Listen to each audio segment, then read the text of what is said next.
We provide you the platform to turn your dreams into reality. Give wings to your aspirations with KR Mangalam University. Iran Israel युद्ध ने दोनों देशों की अर्थव्यवस्था को जोरदार चोट पहुंचाई है।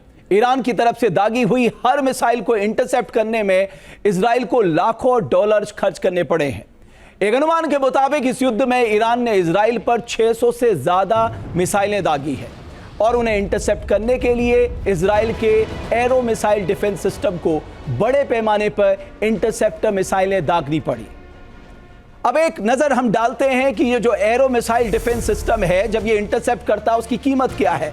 देखिए, इस तरह से इंटरसेप्टर के लिए मिसाइल दागी जाती है। एक एरो मिसाइल इंटरसेप्ट यूनिट जो है 20 लाख डॉलर की है। आप सोचिए, 20 लाख डॉलर केवल एक मिसाइल इंटरसेप्टर को दागने के लिए। अगर हम आगे देखें तो इजराइल ने 400 इंटरसेप्टर मिसाइलें दागी, क्योंकि एक के बाद एक ईरान इजराइल पे मिसाइलों से वार कर रहा था और उसके पास कोई इसके अलावा रास्ता नहीं था। उसके लिए उसने 400 इंटरसेप्टर मिसाइल दागी।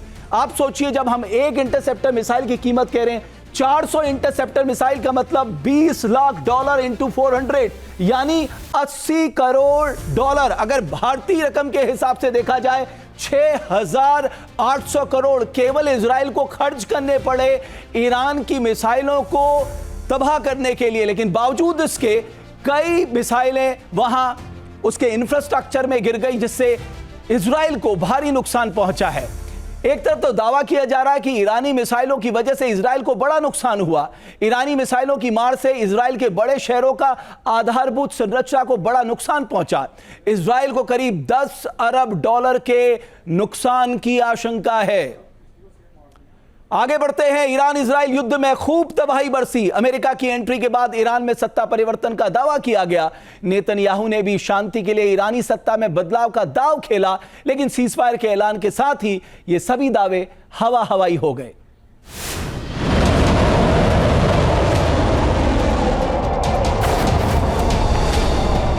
सीजफायर के ऐलान के बाद 12 दिनों तक जारी इस जंग में रॉकेटों की बारिश, मिसाइलों की तबाही, आवाम की चीखें और सैन्य ठिकानों की राख बची रह गई।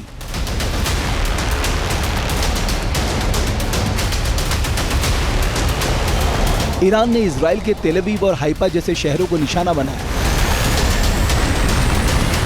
जबकि इजराइल ने ईरानी कमांड और परमाणु फैसिलिटीज को ध्वस्त करने में अपनी पूरी ताकत झोंक दी। 3 परमाणु फैसिलिटी पर अमेरिका के हमले के बाद ईरान ने कतर में अमेरिकी बेस को अपना निशाना बनाया। इस बीच अमेरिकी राष्ट्रपति ट्रंप ने दोनों देशों के बीच सीजफायर का ऐलान कर दिया। बताया जा रहा है कि इस युद्ध की वजह से तेहरान से 1 लाख लोग भाग गए, दूसरे शहरों में चले गए। युद्ध से पहले जनवरी 2025 तक ईरान की अर्थव्यवस्था की विकास दर 3.5% थी। युद्ध के बाद IMF और ऑक्सफोर्ड इकोनॉमिक्स का अनुमान है जीडीपी ग्रोथ घटकर 0.3% रह गई है। ईरान की अर्थव्यवस्था का 60% हिस्सा तेल और गैस निर्यात से आता है। 12 दिन के हमलों से ईरान की 3 बड़ी तेल रिफाइनरी और पाइपलाइन बर्बाद हुए हैं। ईरानी ऑयल प्रोडक्शन में लगभग 35% की गिरावट दर्ज की गई है और निर्यात में 12 अरब डॉलर का संभावित नुकसान दर्ज किया गया है। ईरान ने इजराइल पर ड्रोन और मिसाइलों से सैकड़ों घातक हमले किए।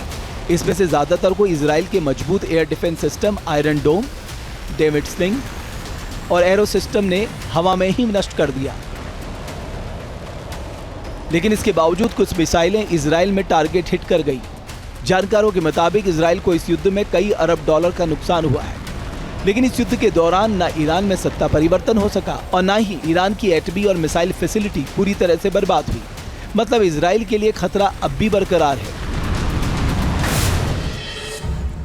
जहाँ भक्ति है हर शब्द में, कथाओं में छुपे हैं दिव्य रहस्य और ज्योतिष देता है जीवन को दिशा। धर्म से जुड़ी हर बातों को जानने के लिए हमारे चैनल स्तुति को सब्सक्राइब करें। चैनल पर जाने के लिए इस लिंक पर क्लिक करें।